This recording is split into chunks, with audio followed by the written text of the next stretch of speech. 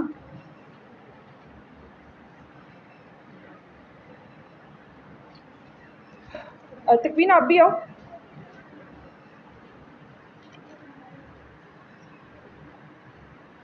آپ کلیسیا کے بارے میں مزید جاننا چاہتے ہیں, مزید علم حاصل کرنا چاہتے ہیں, تو یہ 3 کتابیں ہیں, آپ ان کو خریدیں, ان کو پڑھیں, تو آپ کو اور زیادہ پتہ چلے گا کہ کلیسیا کیا ہے, کیا ہونا چاہیے. اور نہ صرف پاکستان میں بلکہ ایشیا میں جو کلیسیاں ہیں آپ کو ان کے بارے میں بھی جاننے کا موقع ملے گا. Thank you.